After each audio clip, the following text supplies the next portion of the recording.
Oke hobis, sekarang waktunya Hadirat berbagi tips gimana caranya sih memilih arwana yang berkualitas itu supaya kalian nggak menyesal nantinya.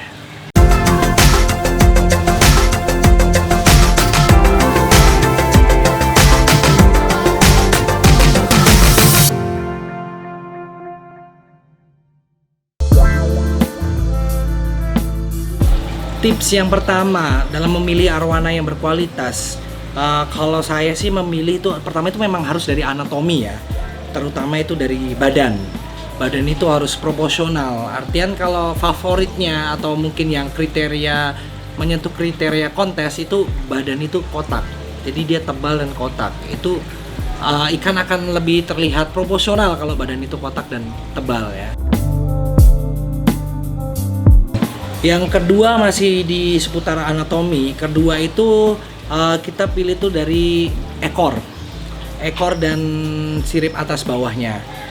Ikan yang berkualitas itu ekor itu harus besar atau panjang. Yang jelas dia harus close itu dalam artian antara sirip atas dengan ekor atau sirip bawah dengan ekor itu harus saling menempel atau menimpa. Nah kalau dibilang berkualitas itu ya ekor harus besar supaya dia bisa mendekati sirip atas atau sirip bawah itu tadi, atau yang disebut dengan close itu tadi. 3 ada pada di dayung atau tangan arwana ya. Kalau dayung itu yang mempunyai poin besar itu ya dayung itu harus panjang.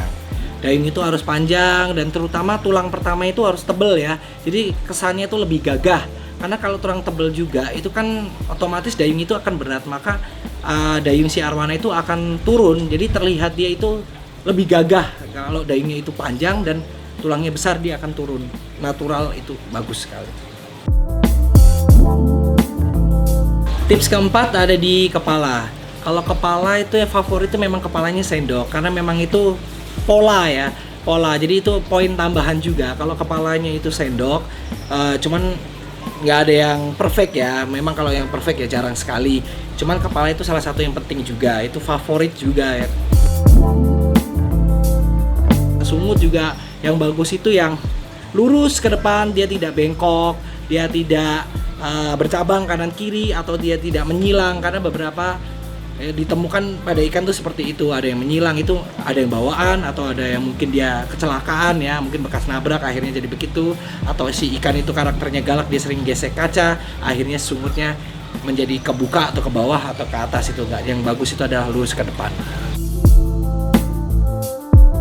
Bibir kan kita banyak tuh nemuin kasus ikan cakil atau kita pelihara, kita beli pertama belum cakil, tapi setelah kita pelihara beberapa lama akhirnya menjadi cakil. Itu banyak faktornya karena memang ada yang kebanyakan memang bakat. Jadi kalau kita harus lebih hati-hati dalam memilih ikan yang gimana sih yang potensinya itu nggak bakalan cakil gitu. Itu kelihatan kok dari kecil. Bibir bawah tuh nggak boleh lebih dari bibir atasnya. Kalau udah ada bakat-bakat kelihatan lebih dikit atau dia lebih ke depan, kemungkinan besar itu akan menjadi cakil. Sisik itu yang dinilai itu adalah kerapiannya. Jadi sisik itu tidak ada sisik yang menumpuk.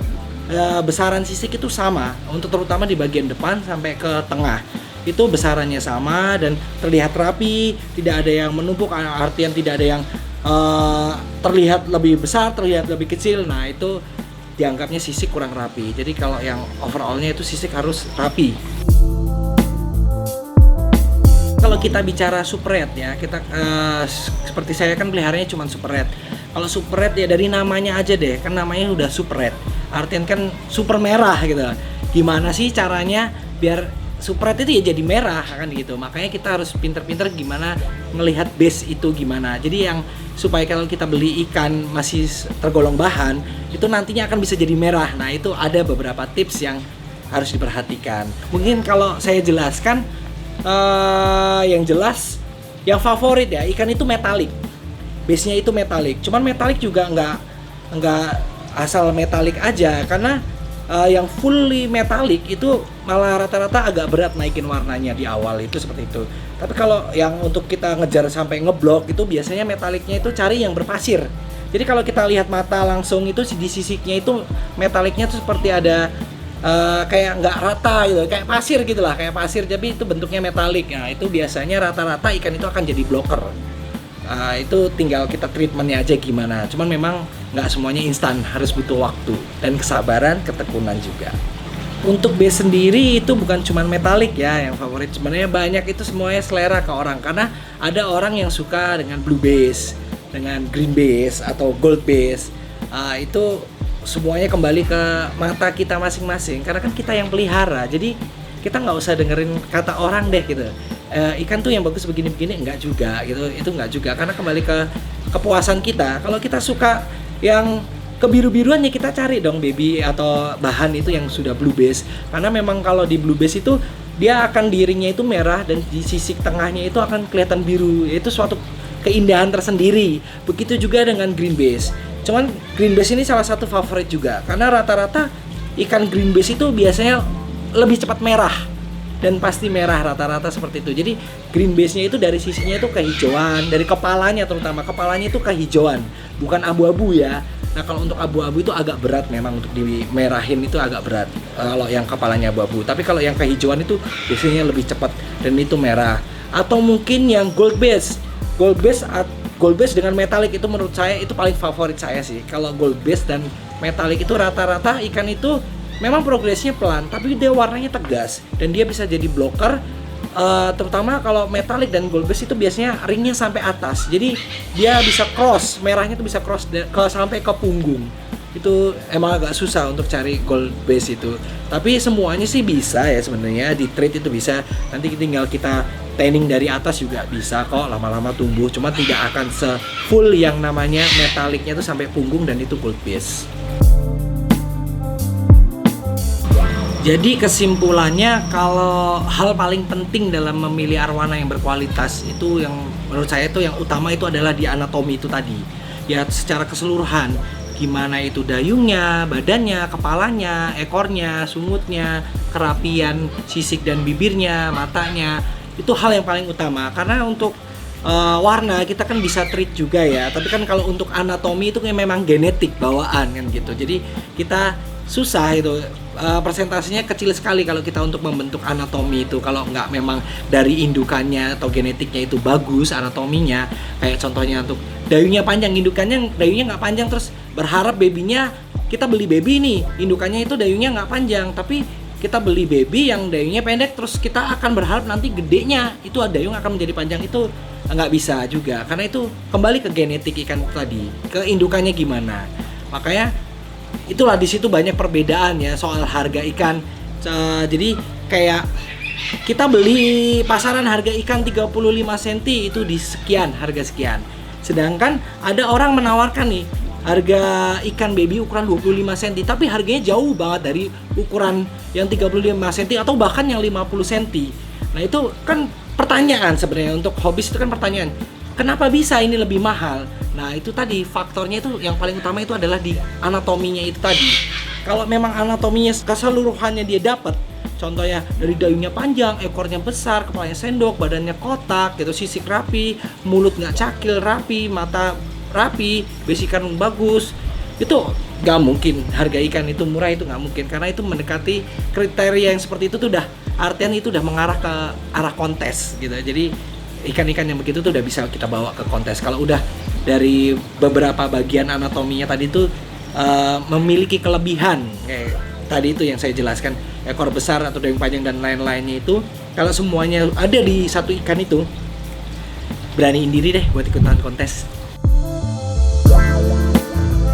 Nah, setelah beberapa tips yang Hadiret berikan tadi, ada salah satu tips yang paling penting ya sebenarnya untuk hobis pemula terutama. Super Red itu punya standarisasi. Untuk baby itu ada di harga sekitar 2,5 sampai 3 jutaan untuk spek standar ya. Itu harga itu udah harga yang bisa dijadikan patokan gitu. Itu udah berjalan selama beberapa tahun ini, memang harga ya segitu-segitu aja. Kalau ada harga di bawah itu ya patut curiga gitu. Ada apa dengan ikan itu? Apakah ikan itu cacat atau dia punya kekurangan, entah mentalnya jelek jadi susah makan, atau dia kelabakan nabrak-nabrak. Nah yang paling ngeri itu adalah tuti ya, karena harganya menggiurkan ya. Banyak hobis yang mungkin lihat di media sosial ditawarkan atau melalui, sekarang udah tuti udah merajalela juga nih, sampai ke SMS WhatsApp, tiba-tiba dapat SMS WhatsApp price list harga ikan dengan Supret ditawarkan harga 1,1, 1,3 untuk babynya. Biasanya dia kasih patokan tuh ukuran sekian sampai sekian, harga sekian, tapi harga itu semuanya di bawah standar. Nah, takutnya para hobis nih tergiur dengan itu. Terus saya jamin itu tuti, karena memang Supret itu dari dulu itu sampai sekarang ada standarisasi harganya. Selain dari harga, mungkin kita bisa tahu kok dari tuti itu dari cara dia conversationnya sama kita. Apakah dia itu selalu nge-push kita, memaksa kita untuk beli. Nah, dari situ aja kita harusnya udah curiga ya. Ini namanya seller itu, kalau seller-seller yang jujur itu rata-rata dia namanya ini yang kita jual itu barang hobi ya, one point something. Jadi mereka akan lebih slow, lebih dalam menawarkan itu lebih santai gitu. Bukan karena ini barang yang kebutuhan utama kan, karena ini kembali lagi ini hobi, maka mereka akan lebih santai. Kalau tuti rata-rata akan menggebu-gebu gimana caranya sih biar orang itu beli ya kan. Nah, salah satu cara buat ngetes tuti itu yang paling simpel itu mungkin kita bisa, kalau kita ada deal ikan ya, kita suka ikan yang ditawarkan sama seller itu, mungkin kalau memang jarak kita berjauhan, kita nggak bisa pantau ikan langsung gitu, kita bisa serok langsung gitu, kan ada beberapa cara. Salah satunya itu pakai Rekber, bro. Rekber itu biasanya di grup-grup Facebook tentang ikan arwana Supret ini banyak kok gitu yang menyediakan jasa Rekber. Itu tinggal kita pilih grupnya dan kita lihat aja dari berapa lama sih grup itu berdiri, berapa banyak anggotanya, track recordnya gimana. Kita harus pinter-pinter di situ. Jangan tertipu, ada tuti-tuti juga banyak ya yang bikin grup-grup arwana itu. Mereka bikin Rekber palsu, akhirnya dilarikan uangnya. Hati-hati juga di situ.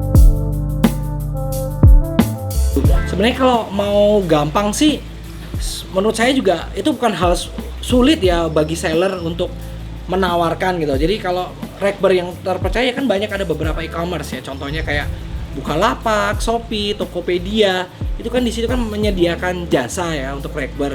Nah, mungkin tinggal dari si seller itu tadi aja tinggal dimintain tolong untuk upload video atau fotonya ke e-commerce itu tadi, akhirnya nanti transaksi melalui e-commerce itu tadi. Itu kan akan lebih aman ya, karena di situ terkontrol gimana pengirimannya bisa kita lacak. Yang kedua, untuk pencairan dana ke seller itu sendiri kan juga nunggu konfirmasi dari si buyernya.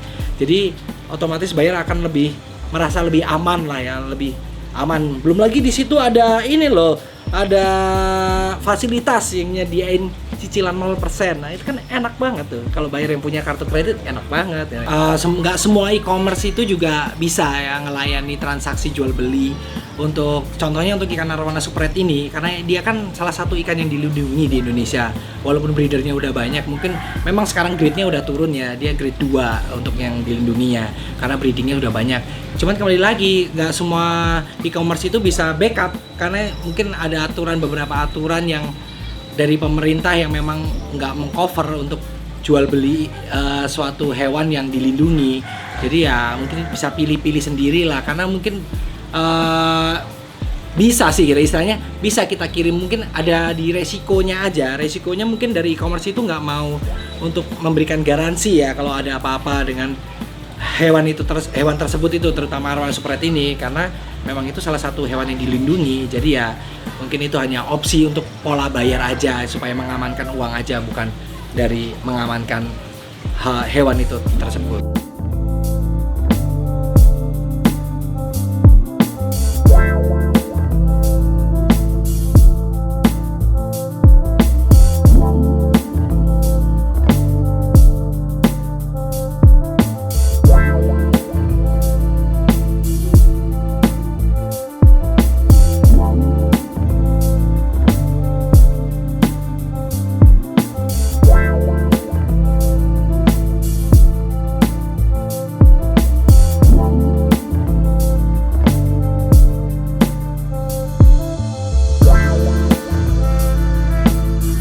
Oke, itu tadi beberapa tips dari Haderet dalam memilih ikan. Tapi saya tekankan sekali lagi bahwa semuanya itu kembali lagi ke selera masing-masing. Karena kalian yang membeli, kalian yang merawat, kalian yang menikmati. Makasih juga buat Hobbyster dan juga kalian yang udah nonton video ini sampai habis. Sampai ketemu lagi di video selanjutnya di Amerta Aquatic. Bye.